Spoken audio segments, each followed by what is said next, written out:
Hello, everyone, and welcome back to another episode of Content Alchemy. This is our very first episode with a guest, so we're very excited about this one. And she's a really special guest. She's someone that we have worked with before. So let's get into a little bit of who Chelsea Druso at Provide is. Chelsea has spent over a decade working with several healthcare tech startups, primarily in the Columbus area, to build intentional, connection-driven products and brands from the ground up as both a hands-on creative and brand strategist. Currently, she is the art director at Provide, where she focuses on developing their visual language by collaborating across teams, building design systems to make everyone's job easier, and cultivating connection-driven brand experiences at every touch point. This is a really special episode that we have today, going a little bit about the Provide team and how a really great marketing team is structured and focused. And I really love this conversation. You can hear a little bit more about some of the videos that we've created with them and that collaboration process. So I really hope you enjoy this one, and let's get into it. All right. So Chelsea, I'd love to be able to kind of get into things here a bit more with you. I'd like to start off by talking a bit about your team, because I think the Provide team is really distinct and really interesting. I would like to learn a little bit more about kind of the impact of your team with inclusivity and accessibility within marketing. This is something that you had mentioned. We talked a little bit more before this. So I'd like to learn a little bit about how your team, because your team is predominantly within the marketing team of Provide, is predominantly women in marketing. And oftentimes many of you are mothers, and I'd love to get into kind of how your values on the Provide team with that structure, with being so inclusive in that way, especially as a woman who works in marketing and, is kind of constantly told, maybe this is too difficult for women to do, especially if you're going to be a mom. And how does that relate to the Provide team and the environment that you've been able to cultivate there? Well, I'd say it's like a collaborative effort. Like, I don't want it to ever come off like it's just me. Definitely it comes from the top down, right? Like your leadership and people at the top kind of filter the belief systems and how they're going to treat people and kind of create that environment that's welcoming for moms and just parents and everyone in general. And I think it starts with Jess. And I remember being so nervous to kind of interview with her because it was the first time I was really advocating for what I wanted, not just as a designer or creative, but also as a mom. Like, it was really hard to kind of ask for the things that I needed. I was so afraid they're going to be like, yeah, no, we can't accommodate you in that way. And I just remember interviewing her, and it was during COVID. We all know it was a crazy time.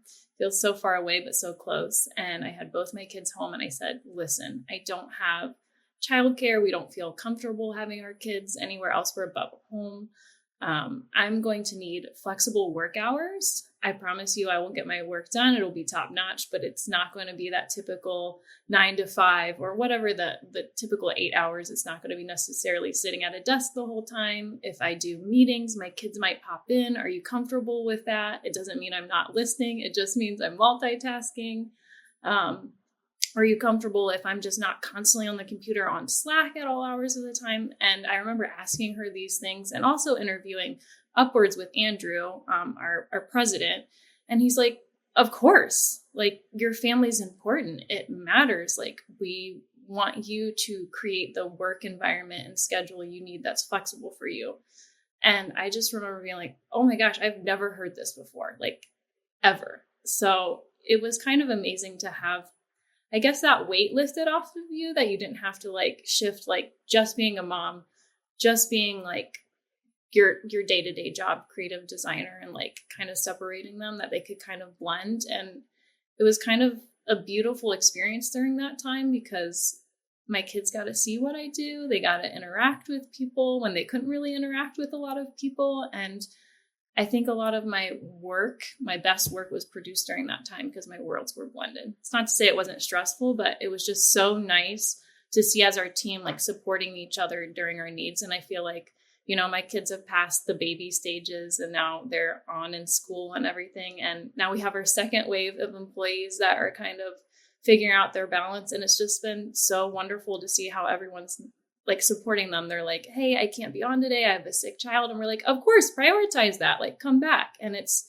so amazing and so fruitful to see you put out better work when you feel like you're supported or you can prioritize those things rather than people being like, we'll figure it out, we have a deadline to meet, you know? Right. So yeah, I think it's just all of us having this collaborative mindset that we have to feel good in our personal lives with our families and things like that to do good work. Yeah. So I want to kind of like dive into that, like the work that you do a little bit, like how the workplace that you're in sort of shapes some of the work that you do. And I always like to tell stories. So like for me, before I came to Columbus, I was in Los Angeles, and it was the complete opposite of what you're talking about right now. Right. So like I worked with a bunch of guys and none of them had families. And you know, whenever my wife was pregnant, I was like, hey, this is an important thing. And nobody knew like what that meant. And obviously different for women and men, but like even for me, I was like, well, no, I plan on like being heavily involved in a lot of this stuff. And like for them, they're like, you know, I don't want to say that they were like, I don't know, too aggressive or like mean about it or anything like that. They just didn't understand. And it's just interesting going through that experience. And ultimately I kind of knew, I'm like, I gotta leave, like pretty much. I mean, it was a month and a half, maybe 2 months whenever my son was born. I'm like, we're going now. And that's what became like an important thing for me. It was like, all right, how do I like build this environment that is going to work for me, but still at the same time create like excellent work? Because ultimately, like that's still extremely important to me, right? Like it's not just having a kind of family environment. It was also like doing that while also pushing myself to be able to make the best stuff that I've ever done before, you know? And it's interesting to me, like how a lot of the stuff that we have done over the last few years, how much of that like has had some kind of family inspiration, right?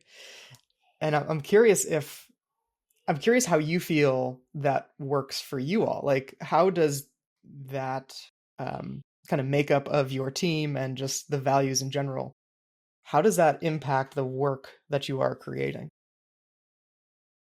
Yeah, that's a great question. Well, I will touch on like my husband is also a creative. He was a designer. He's a creative director now as well. And he felt the same struggles you do. So I think it goes on both sides, honestly. I mean, I remember him saying also like, I want to be 2 days home with my kid when she was born. And they kind of laughed at him. And they're like, good luck with that. Like, we still expect you to do the same thing. So it's been interesting to kind of craft that over time. But for our team, I think we're all just super empathetic beings. And I think even I go back to like our first videos we created with you guys, like the Addie video, it was so infused by like, I'm going to say womanhood. Maybe that's the wrong word. Womanhood, growing, coming of age. And like, I feel like it was all like kind of an ode maybe to ourselves as kids, like aspiring and not knowing what we were going to be and then doing these big things. And then I look at my own daughter. I know Jess looks at her kids. Like, it's all reflective of us, like looking at our children and being like, we want them to see that there is opportunity for them,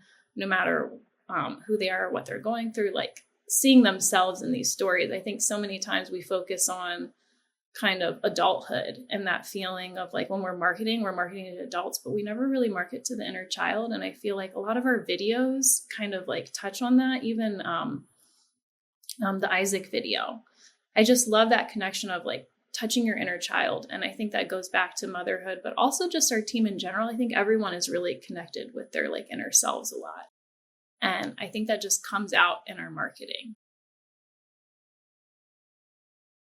Yeah, that's really something that I think is special about kind of the feeling that Provide has been able to cultivate in the content that you've put out, is that feeling of almost nostalgia, but there is a playfulness and an innocence to it, which I think is really incredible. And I think that that's a really interesting thing too within the field of like healthcare and veterinary sciences. And, you know, this is something that, it's in the videos that we've created of like, well, this is something that when you're a little kid, you say, well, I want to be a vet when I grow up. I want to be a dentist. I want to do this. I want to do that. And there is so much innocence there, and it is just pure play. And, it's something outside the realm of what we would typically think when we're talking about healthcare and talking about the financial side of that as well, which is what Provide is tackling. And I would love to hear you touch a little bit more on that, of how Provide has been able to take something that seems very big, a bigger topic of finances and healthcare and things that seem really, really complicated, and make it so accessible to so many different groups of people through the content that you've created, through nostalgia, through speaking to lots of different groups of individuals, and just really making that content very accessible to wider groups of people. Yeah, I think, when thinking about like the accessibility part, well, first, I think it starts with good storytelling. Everyone can connect with a good story, and I credit a lot of that to you guys. You always craft really beautiful stories. I mean, you take these amazing ideas that we have and they just become beautiful odes in history. Like, I'm always going to look back on this in this place and time and think about those stories. But I also think a lot of it comes with character inclusion. So that's one thing that I've noticed we've worked with you guys. We have people that have mobility devices. There's people of a variety of different races. Like, that's really important for us as a team. And we've actually had people come up to us. I don't even know if I've told you guys this, but we've had it on our on-sites. People say, thank you so much for creating characters that look like me. Or like, I don't see that a lot in marketing. And it's kind of interesting to think because, they're all illustrations, right? They're not even actual physical people. But we've done people of all shapes and sizes, races. And again, like the mobility devices, even if it's a subtle nod, I think those things are incredibly important to see, because even in books or a lot of movies, they're just not there. And if they are, it's in a very stereotypical way. It doesn't necessarily show them as the hero or the main character. So I think that's really beautiful that we've done that. Another important thing to me is always having the audio descriptions embedded on our videos and things like that. That seems very subtle, but for someone that's hard of hearing or deaf, I think it's incredibly important to keep those things. So just really tapping into the senses of every person, because you never know who we're going to connect with, or maybe they haven't found that right bank or that right financial solutions. And then they come across our videos and they're like, oh my gosh, I see myself, one. And two, like, this is accessible to me. Like, I want to work with this team that understands me through their marketing. Like, I think it's a good way to just, one, we should be doing it anyways, but two, like, creating that connection in a different way through accessibility and inclusion.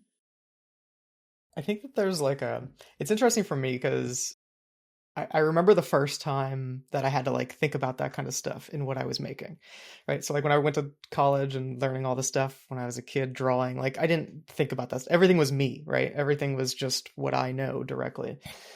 And it was like in my first job where they're like, oh, no, like you need to make sure that you have all these different types of people and genders and like everything. And I'm like, at first I'm like, I don't understand. Like, because I've always understood my work, and I'm like, oh, people think of it the same way I do. And I'm like, oh, maybe that's like not the case. But it's also interesting because, I mean, this was 2009 that I'm talking about here. And over the years, it's interesting because you have kind of two different groups. You have the people that do it because they have to do it. And it is still a frustrating thing for people to deal with. And I'm not saying that these people are bad people or anything like that. It's just, it becomes a frustrating pain point. And it's interesting because there's also the other side, which is people that are like, oh yes, we've seen the benefit of doing these things and we must do that, right? Like we must tell the story from, I mean, the story can be told from one perspective, but it's just little things. Like, does it really make a difference to us as artists to, instead of using a peach color, we are using a dark brown color? Like, for us, it doesn't make a big difference, but for somebody else that is seeing these things, like you're saying there, like that's so cool to hear that it does like make a huge difference to other people, right? And this is again spoken a lot from being the white male privilege that I have here, right?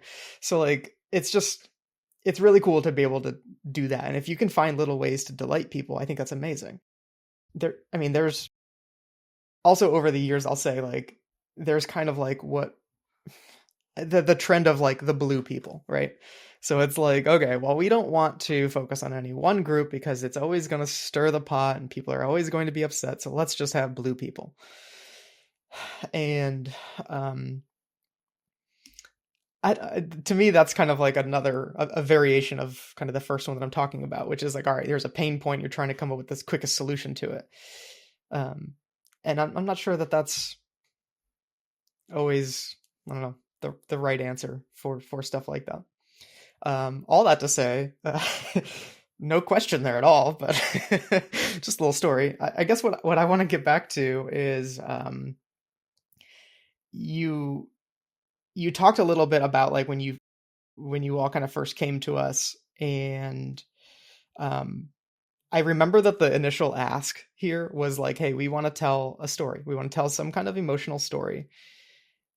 And initially for me, I'm like, okay, yeah, like a lot of people want to do that until we actually get into it. And then they become a little more afraid.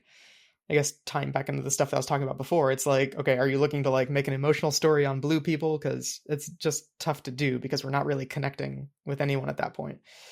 And it was so funny because every time we started pushing, you all were like, yep. And maybe there was a few moments of like, I don't know, but it kept on being like, yes, like that's it. That makes sense. Let's keep pushing forward on that stuff. And I guess the question that I have is, how do you go from having these internal values? Because I think this is one of the most difficult things for a company to do. You have these internal values, but when you work with outside vendors, I mean, how do you transfer those values from yourself to an external vendor that it hasn't been around long and maybe they won't be, there consistently all the time? Yeah, I think it all starts first with like, I always go back to leadership. It's like a top-down approach. So you have to have that trust from leadership that, hey, we're going to do some things a little bit differently than people typically approach an explainer video or a brand video. Like, trust us in this process. We will bring you in when it makes sense. So it's incredibly important. I think before you do anything, bringing in agencies or other people, like you have to have that trust and understanding and alignment. And if you're not aligned, it's going to create issues, which I'm sure you guys have felt on an agency side where you get so far down the line, you've created something and they're like, this isn't what we need. We're not hitting these selling points, or, in a direct way. So if you don't have the understanding there, it's going to create frustration on both sides because time and money has been invested in it. So I think it's incredibly important to have that trust and understanding. And then I think when you go to the agency, it's really finding like what I love about you guys is that I've worked with a lot of agencies and there's nothing wrong with how people work. I'm going to put that out there. I think it's a business, right? So you have to be mindful of your time, hours, and what you produce. But you guys always have like this great intuition and you have this great respect of like almost viewing it like it's your work. Like, I feel like your work is our work and what we put out there is together. It's not separate. So I guess it's like making sure that when you're working with the agency, you find the right one that connects with your values and that you guys both are aligned on like, hey, if we didn't get it right, like I loved how we're like, hey, we need these edits. And you guys proposed more like, okay, here's the financial investment of if you want that. And obviously we were able to do that. Like some of that back and forth things to get what you need out of a video, I think is really important. And then like just, yeah, I guess in the beginning, making sure that you're aligned with those values, like making sure, hey, these are what we want to get out of the videos. These are our goals. And if that gut reaction isn't kind of the same thing they want, or they're like, we don't feel like we're the right fit. Like, I think it's good to move on for both people and find the right clients. And then also, like on our side, the right agency to work with. Like, not every agency is going to fit your business needs. And I think that's okay. Yeah, I love that, because I was watching a thing. I have masterclass, and I was watching Spike Lee talking about the filmmaker Spike Lee. Of course, everything relates back to film for me. But I was thinking about, he's like, audition everyone. So it's not just your cast, right? You're auditioning everyone that is working with you on this film, on this project, from your cinematographer to your costume designer to your casting director. Have everyone audition for you, because you really want to make sure that you're going on a journey with this person, that they're the right fit for you, that they understand the vision of what you're going to be creating. And I really feel like that is something that Provide does, is that kind of audition process of, do you fit with us? Do you share a similar vision? It isn't just about, do you make pretty work, right? Are we going to make something cool? Is it going to be interesting? And do you understand the story that we're trying to tell? Do you understand who we are? And can we create, something that is powerful and impactful out of that, but is also something that you benefit from, we benefit from, that all of us feel like we have been, furthered in. And that's something that I really loved creating, especially those two main brand films of Addie and Isaac. I did feel like I was moved and like I was furthered working on a project like that. And that is, I think, something that's really different from, I think, a lot of standard agency process, is that idea of, you really need to be, insightful and not exactly careful, but like taking the time to really think about who it is that you're working with and who aligns with those values. And I guess there really isn't a question there, but I really appreciate, that kind of environment that you're cultivating within Provide to have that ability to work with people that align with you. Yeah, and I think it's so important on the projects that we've done, even with you and other agencies that we've collaborated very well, is like the upfront work. I felt like understanding us as clients, like it wasn't just like, hey, we're going to do the videos and hit the points that you told us to in the email. It was like, okay, it's dental focus, like really delving into like, you all created like really amazing characters for us. Like you gave them a backstory. I think that was incredibly powerful and important to have like those details to like make it feel like a person. And even other agencies, they would give us the feeling we'd want to evoke and like the messaging tied to that. And those were just incredibly important pieces where like, this feels like a great extension of our team. So I think that like upfront work before we even dive into really like the nitty gritty is so like assuring, I guess. And it like feels great when people really do take the time to understand the business and then who we're trying to like craft our messaging for, and then like what we want them to feel out of it. Like what is that feeling that we want to get out of it? So yeah, just to add a little bit to that. Yeah, it's interesting because I guess I'll say it. Like there are relationships that we have with certain clients that we have that it's just perfect. It just seems so frictionless. And truthfully, like I don't have like the answer on like how to always create that. If I did, that'd be amazing. Maybe someday I'll figure it out. But that's one of the things that's always fascinated me about Provide, because I'm like studying you all for like a lot of reasons, right? Because it's like, wait, like why did this go like so well? Like what was it that they saw like saw in us, you know what I mean? Because there's times like even over the last couple of years we've had some relationships that just didn't work at all, and I'm like, they think that we are not good at what we do. Like that's so weird that like how do we work with some and it works so perfectly, and then with others it just doesn't work at all. And I think there's a lot of factors there, to be completely honest. Like, no, it's not like our fault, right? But like, it's just interesting because it's like, man, like I'd really love to work with these other people, but like they don't, I don't know, maybe it's that they don't like see the value necessarily in how we do things, or maybe it's that they just kind of look at us as like, hey, we just need somebody to like press some buttons. And like there's a lot of production studios out there, and they a lot of them do great work. But it's just interesting for me to always like really I think about it way more than I probably should, but I'm like, all right, I want to recreate this and like make sure that others can see the same value, and not just in us, but like just the value in storytelling. Yes. And that's, to me, like I think that's the thing that you all prioritize more than anything else. Like it's so funny because like I'll ask questions like to Jess and be like, hey, like what was like the impact of this stuff? And she doesn't respond with like numbers. She responds with like, so I had a conversation with somebody and they were almost in tears saying how much they loved it. And I'm like, wow, like that is actually far more meaningful to me and to all of us, more so than like, actually we increased awareness by 4.5%, and buyer's intent is now increased by 3%. Like those I'm not saying that like that quantitative stuff is like meaningless, but I'm saying that it's a lot harder to try to like create this perfect thing, you know?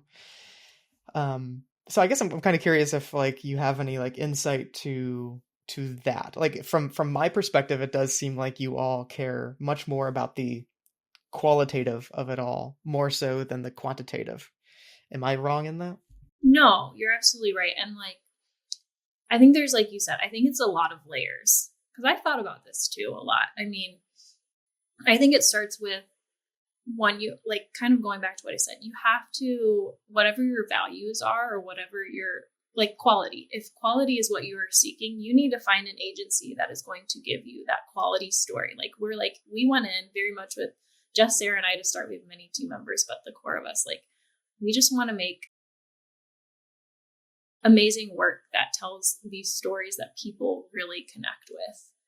And I feel like that's what you guys do. So it felt like a good merging of that. Now, I've worked at several other startups and different companies at different stages, post, pre acquisition, things like that. And money is something they hold so tight to their chest, and they should, right? Like if you're going to be working at a startup, you want them to be very cautious about where they spend their money, and sometimes investing in video production or like those additional marketing things, like they're like, this is going to cost, this much, but you get what you pay for. Sometimes you get the expertise, you get that kind of right connection. But a lot of them have been like, well, what's the expected outcome or numbers? Or like they want that physical thing to say, yes, this worked.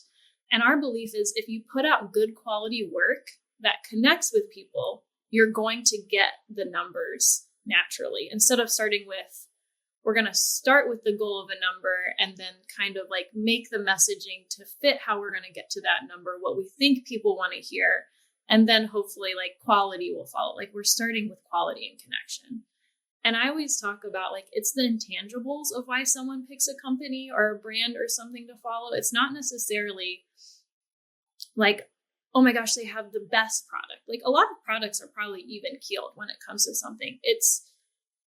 You feel drawn to that for whatever reason, that the messaging, the connection, the story, the whatever they're putting out, it's connecting to you. And that's what's going to make you make that final decision or pull to do something or create that trust. So I think it's so important to start with, like, I wish for marketing, for creatives, like, let's focus on the good story of connecting with our audience, and the numbers and everything else will follow. And dare I say, you'll have more loyal people staying with your brand that way, rather than like filling the funnel with a bunch of people that like maybe are like so fit for your company and your brand. Like you'll have more loyalty.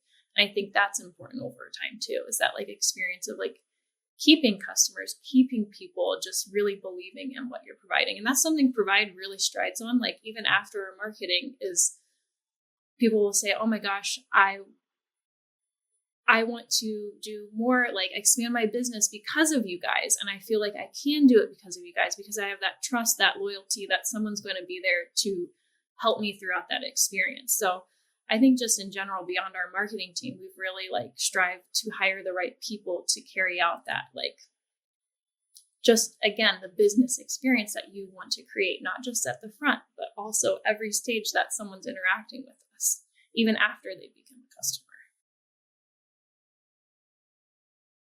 Yeah, I think that's a discussion that we have on our team all the time. And we were just having this conversation yesterday of, quantitative versus qualitative rhetoric and adjusting to what do people want to hear and what is it that we want to say.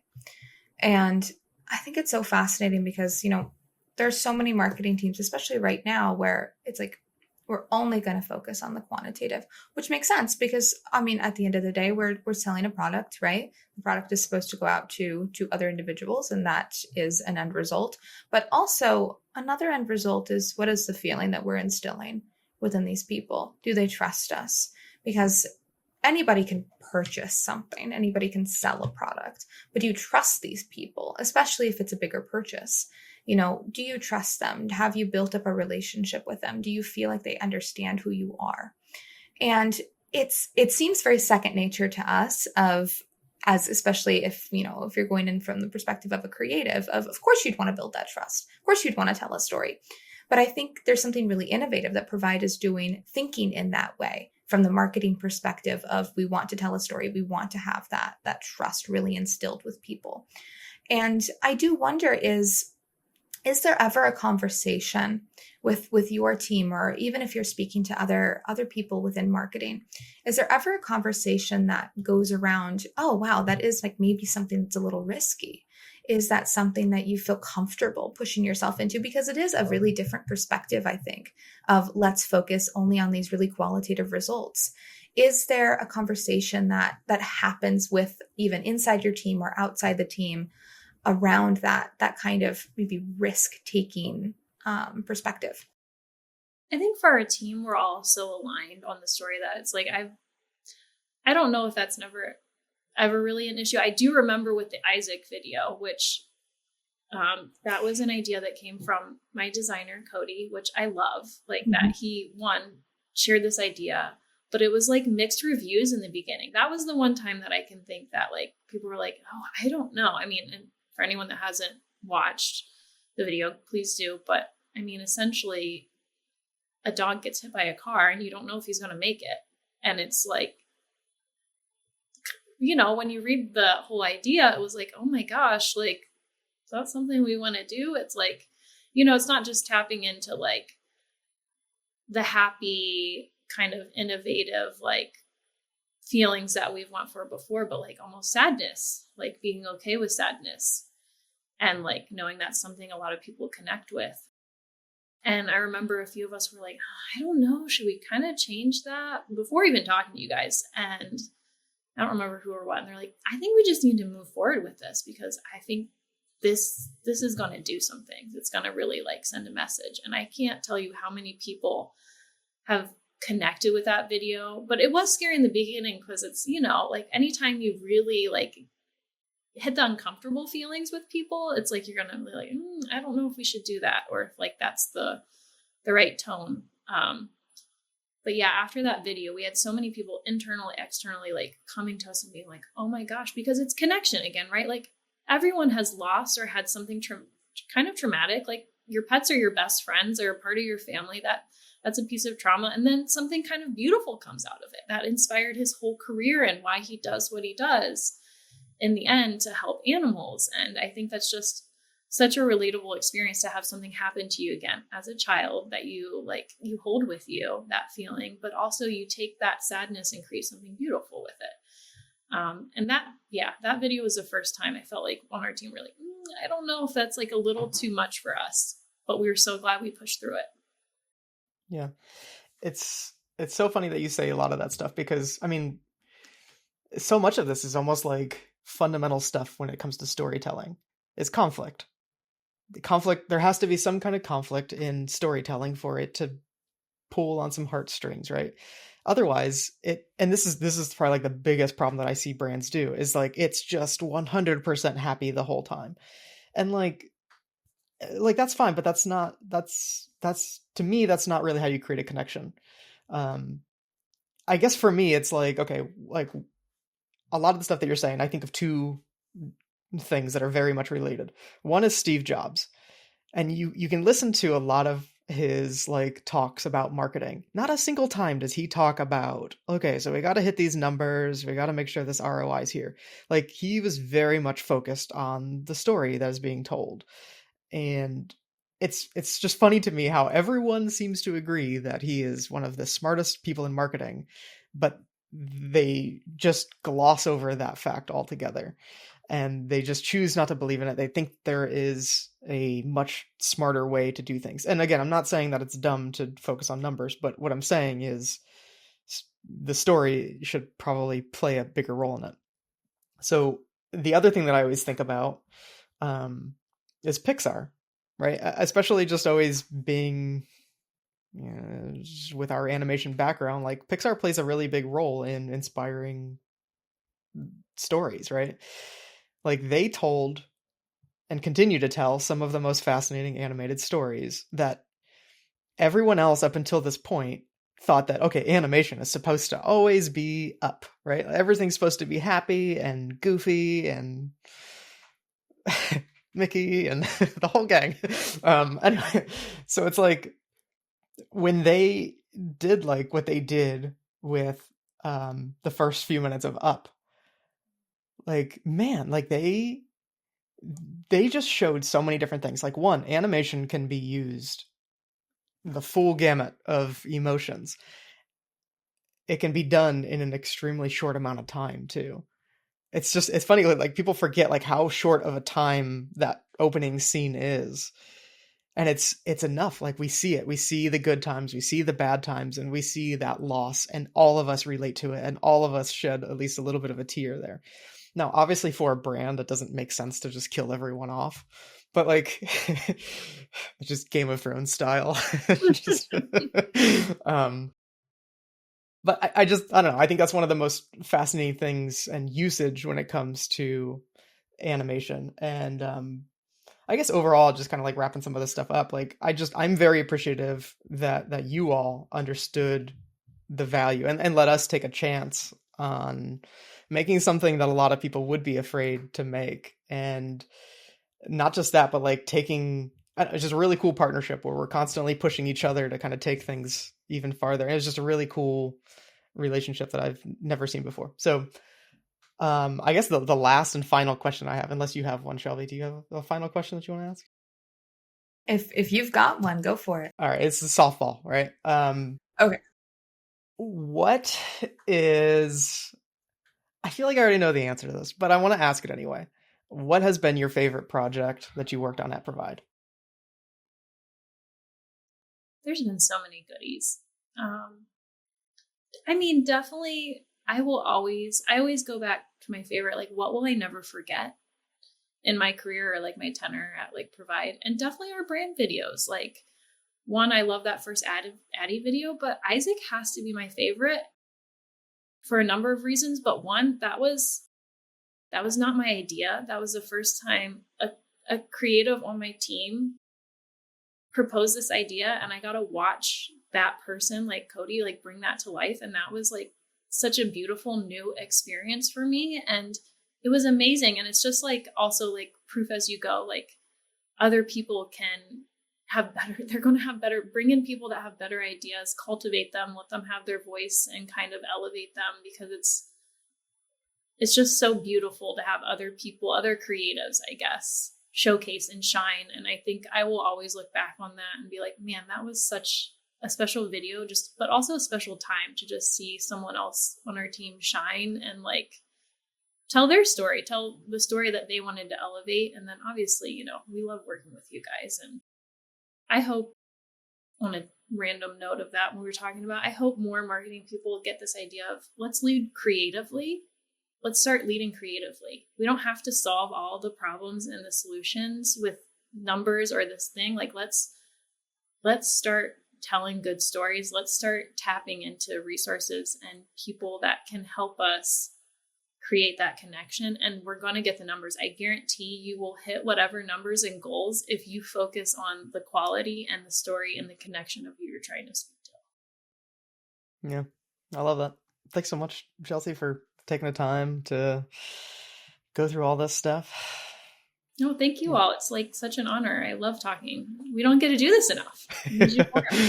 We'll record it every time now. Well, no, maybe we'll have one chat about all the things. But thank you guys for all the work that you do. I can't say enough that, yeah, you've elevated our brand in so many ways, and hopefully we get to do more. Well, thank you again, Chelsea, so much for being here. We really appreciate you. I think on that note, if everyone wants to stick around, Matt and I are going to be giving our final thoughts in just a few moments. Well, I think that was a great way to have our first episode right there. It's really cool being able to just kind of follow along with Provide's journey over the last couple of years. So I think we started working with them in like 2021 or something like that. And just a weird time coming out of COVID, right? And I don't know, like it was, I mean, I talked about it during our conversation a bit, but like, it's really cool when people come to us and they're like, okay, yeah, we want to really focus on the story. And I was like super skeptical where I'm like, all right, so like, what are you trying to like change specifically in the business? Like asking like a lot more business related questions. And they're like, we want to tell this cool story. Like we do trust that if we just can make something great, that everything else will follow pretty closely behind. And again, everyone has like their own ways of doing things, but I really do think that Provide's doing some really special things over there. And I think they're only getting started. So I'm really excited just to keep following their journey and see where they push things to next. Yeah, I completely agree. And it's a really fascinating thing because when I came in to the Provide journey, the journey had already started. Because I joined the Made by Things team right after the first video had been created and things were kind of wrapping up on that. And we were going into the next brand film, which was Isaac's, which we were talking about. And that was one of the first things I wrote at Made by Things. And it was such a stark contrast to some of the other advertising and copywriting and script writing that I'd been doing in marketing, because it was so story focused. And, you know, we had the question of, do we kill the dog in this? Because we're trying to figure out how far do we push this story. And the killing of the dog was a little bit too far, but we needed to know exactly how much we could do. And it was such a stark contrast to everything that I had done before that, because it was that idea of story comes first and we're not going to play it safe. We want something because life isn't safe, right? Life isn't safe. Our content shouldn't be safe because this is healthcare. Like this, if anybody knows that life isn't safe, it's going to be Provide. It's going to be the doctors that are working with Provide, that are partnering with them. And I love that we were able to really be a part of that and take that story further and really work with someone that understands that trust in the creative collaboration. To create something that's really special and memorable. And I think that's what great, content marketing is. It is memorable. It is something that you continue to talk about maybe years later. It is something that you remember down the line, Yeah. All right.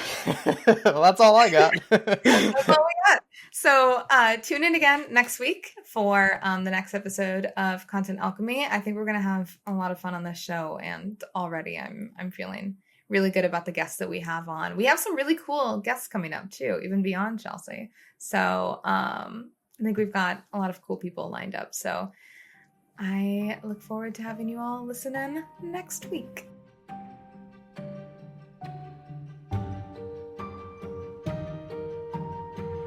Content Alchemy is presented by Made by Things. To learn more about us, check out madebythings.com. And if you have a topic you'd like us to discuss, send us a message at alchemy@madebythings.com.